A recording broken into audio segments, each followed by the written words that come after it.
గీతాసారము ద్వితీయాధ్యాయము. సంజయ ఉవాచ తం తథా కృపయా విష్ణుం అశ్రుపూర్ణాకులేక్షణం విషీదంతమిదం వాక్యం ఉవాచ మధుసూదనః. సంజయుడు ఈ విధంగా చెప్తున్నారు. చింతాక్రాంతుడే అశ్రువులతో నిండిన నేత్రములు కలవాడు, జాలితో నిండినవాడును అర్జునుని కాంచిన మధుసూదనుడైన శ్రీకృష్ణుడు ఈ విధముగా పలికెను. అంటే కురుక్షేత్ర రణరంగంలో ఇరువైపులా ఉన్న సేనలను చూసినప్పుడు అందరినీ, బంధువుల్ని, మిత్రుల్ని, శత్రువుల్ని, రాజుల్ని, ప్రజల్ని, అన్ని రకాల వాళ్ళని అర్జునుడు చూసినప్పుడు, అర్జునుడు పరమ భక్తుడు కాబట్టి ఆయనకి హృదయం చాలా సున్నితంగా ఉంటుందన్నమాట.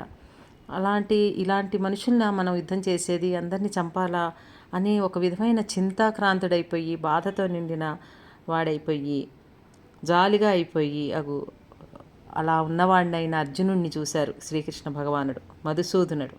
మధుసూదనుడు అన్నారు ఇక్కడ కృష్ణుడిని. కొత్త పేరు కృష్ణ భగవానుడికి ప్రతిసారి ఒక పేరు వస్తూ ఉంటుంది. ఆ మధుసూదనుడు అయిన శ్రీకృష్ణుడు ఇలా పలికారట. ఎలా పలికారో చూద్దాం. శ్రీ భగవానువాచ కుతస్త్వాకష్మలమిదం విషమే సముపాస్థితం అనార్యజుష్టమస్సర్గ్యం అకీర్తికరమర్జున. అప్పుడు శ్రీకృష్ణ భగవానుడు ఏమంటున్నారంటే, ఓ ప్రియమైన అర్జున, ఇది ఇంత కష్ట సమయం, ఇది చాలా కష్ట సమయంలో ఉన్నప్పుడు నీకు ఇటువంటి ఎట్లా దాపురించింది అసలు నీకు ఇలాంటి గుణం? ఇంత ప్లాన్ చేసి ఇంత జరిగాక నువ్వు ఇప్పుడు నేను యుద్ధం చేయనంటావు? ఇలా రాజువై ఉండి, ఒక క్షత్రియుడవై ఉండి యుద్ధరంగమున నేను యుద్ధం చేయను అనొచ్చా నువ్వు? అసలు నువ్వు ఇలా చేయటం వల్ల నీకేమీ కీర్తి రాదు, అపకీర్తి పాలవుతావు, ఇంకా ఉన్నత లోకాలకు కూడా వెళ్ళలేవు నువ్వు అని చెప్పేసి చెప్తున్నారు అర్జునుడికి కృష్ణ భగవానుడు. ఇంకా ఏం చెప్తున్నారంటే, క్లైబ్యమాస్మగమ పార్థ నైతత్వయుపపద్యతే క్షుద్రం హృదయ దౌర్బల్యం త్వక్తోతిష్ట పరంతప. ఓ పార్థ, కృష్ణుడు కూడా అర్జునుడిని ప్రతిసారి ఒక పేరు పెట్టి పిలుస్తూ ఉంటారు. వాళ్ళిద్దరు స్నేహితులు, మళ్ళీ అర్జునుడు కృష్ణుడి భక్తుడు, ఇద్దరు మిత్రులు. వాళ్ళ సాంగత్యం ఇవన్నీ ఉండటం వల్ల వాళ్ళు గమ్మత్తుగా, సరదాగా, ఆనందంగా, ప్రేమతో పేర్లను మార్చుకుంటూ ఉంటారు. ఇప్పుడు ఏమంటున్నారు కృష్ణుడు? ఓ పార్థ, పతనకారకమైన ఈ నపుంసకత్వమునకు లొంగకం, ఇది నీకు తగదు. ఓ పరంతప, ఇట్టి తుచ్చమైన హృదయ దౌర్బల్యమును విడిచి వెంటనే లెమ్ము. అంటే ఇంక రెండు పేర్లతో పిలుస్తున్నాడు ఇక్కడ కృష్ణుడు అర్జునుడిని. ఒకటేమో పార్థ, పృథుకుమారుడు. రెండోదేమో పరంతప. అంటే అర్జునుడికి పరంతప అని పేరు ఎందుకు వచ్చింది అంటే, శత్రువుల్ని కూడా జయిస్తాడు ఆయన, శత్రువులను దండిస్తాడు బాగా, అంటే విజయం సాధిస్తాడు శత్రువుల మీద. అందుకని పరంతప. రెండు రకాల పేర్లతో పిలిచి, ఇట్లాంటి ఎటు కాని మనస్తత్వానికి నువ్వు లొంగిపోవద్దు, నీకు అసలు తగదిది, ఇది తుచ్చమైన హృదయ దౌర్బల్యం అవుతుంది. కానీ అవసరం వచ్చినప్పుడు ప్రదర్శించాల్సిన ధైర్య సాహసాల బదులు చాలా దయనీయమైన పరిస్థితి ఉండటం నీకు మంచిది కాదు అని శ్రీకృష్ణుడు అర్జునుడికి చెప్తున్నారు. అప్పుడు అర్జునుడు ఏమంటున్నారో కూడా చూద్దాం. అర్జునోవాచ కథం భీష్మమహం సంఖ్యే ద్రోణం చ మధుసూదన ఇషుభిః ప్రతియోత్స్యామి పూజార్హా వరిసూదన. అర్జునుడు ఏమంటున్నారంటే, ఓ శత్రు సంహారక. మళ్ళీ పేర్లు మార్చుకుంటున్నారు. కృష్ణుడు ఏమంటున్నారు? అర్జునుడు ఓ శత్రు సంహారక అంటే శత్రువుల్ని సంహరించేవాడా. ఓ మధుసూదనుడు అంటే అందరికీ తెలిసిన పేరే కృష్ణుడిది. ఆయన మధు అనే రాక్షసుని సంహరించిన వాడు కాబట్టి మధుసూదన అని పేరు వచ్చింది. రెండు రకాల పేర్లతో సంబోధిస్తూ, ఓ శత్రు సంహారక, ఓ మధుసూదన, పూజనీయులైన భీష్మద్రోణుల వంటి వారిని నేను ఎట్లు బాణములతో యుద్ధమునందు ఎదుర్కొనగలను? భీష్ముడు, ద్రోణుడు పూజనీయులు కదా, వాళ్ళు గురువులు కదా, వాళ్ళని నేను బాణాలతో ఎలా ఎదుర్కొనాలి అని అడిగి ఇంకా కూడా మళ్ళీ అడుగుతున్నారు. ఇంకేం అడుగుతున్నారు? గురూన్ హత్వా హి మహానుభావాన్ శ్రేయో భోక్తుం భైక్ష్యమపీహ లోకే హత్వార్ధకామాంస్తు గురూనిహైవ భుంగీయ భోగాన్ రుధిర ప్రదిగ్ధాన్. గురువులైన మహాత్ముల జీవితములను పణంగా పెట్టి జీవించుట కంటే ఈ లోకమున బిచ్చపెత్తి జీవించుట ఉత్తమమైనది. ప్రాపంచిక లాభమును కోరుచున్నప్పటికీ వారందరూ పెద్దలే.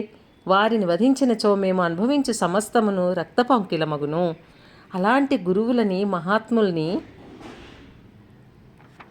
పణంగా పెట్టేసుకుని వాళ్ళతో యుద్ధం చేసాకంటే అసలు బిచ్చమెత్తుకుని జీవిస్తాను నేను.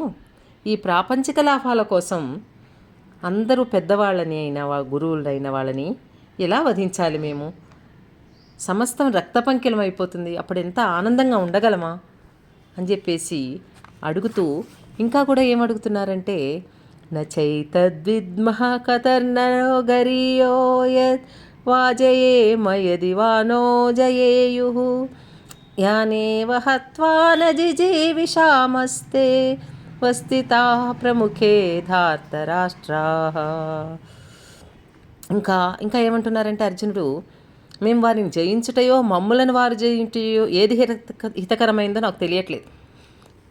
ఏమంటున్నారంటే కృష్ణ భగవానుడితోటి, మేము వాళ్ళని జయించటమా, వాళ్ళు మమ్మల్ని జయిస్తారా, ఏది ఉత్తమం నాకు తెలియట్లేదు.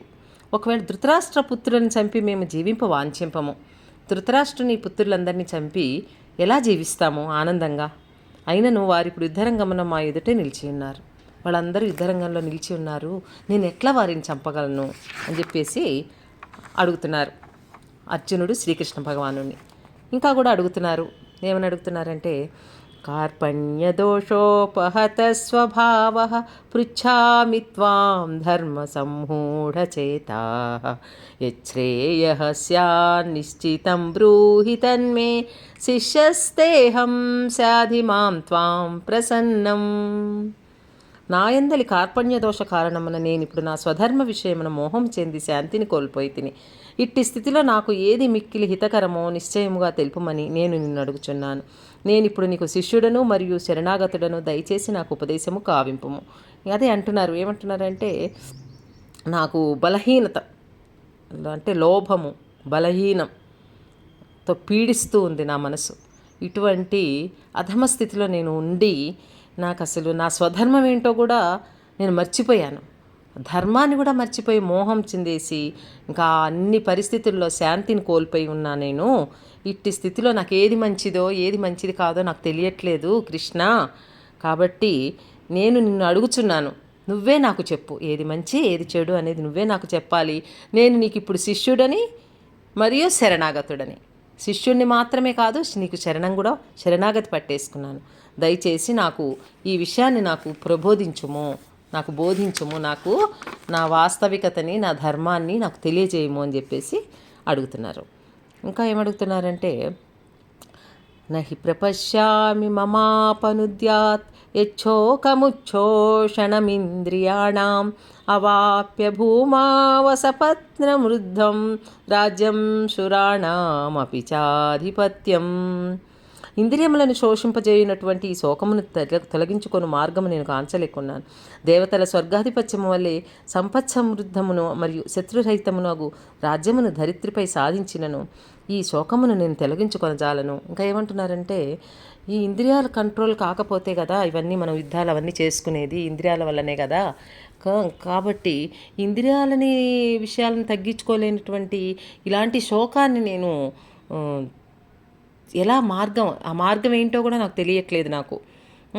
అది ఇంకా శత్రురహితంగా అంటే ఒకవేళ మనం శత్రువు లేకుండా విజయం సాధించారా, అన్ని రకాల సంపదల్ని తెచ్చుకున్నా కూడా, స్వర్గాధిపత్యాల్లాగా అన్ని సంపదల్ని తెచ్చుకున్నా కూడా, శత్రువులు లేకుండా చేసుకున్నా కూడా ఎట్లా పోతుంది అది? నాకు యుద్ధం చేస్తే మాత్రం వాళ్ళ మీద పోతుందా? ఆ తర్వాత అయినా శాంతంగా ఉండగలమా అని చెప్పేసి అర్జునుడు అడుగుతున్నారు.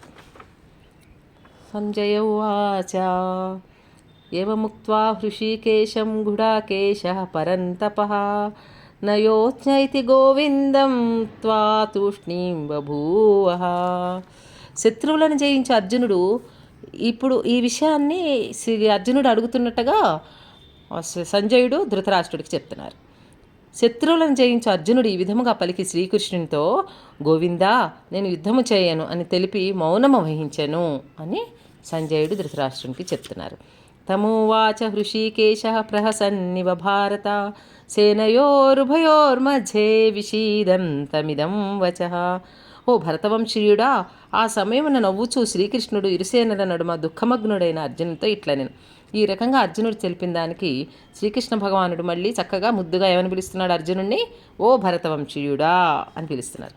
అప్పుడు శ్రీకృష్ణుడు నవ్వుతో అర్జునుడి దగ్గరికి వెళ్ళి అర్జునుడి దగ్గరతో ఈ విషయాన్ని మాట్లాడుతున్నారు. అర్జునుడితో ఇరు సేనల నడుమ దుఃఖమగ్నుడై కూర్చున్న అర్జునుడిని చూసి ఈ రకంగా పలికారు.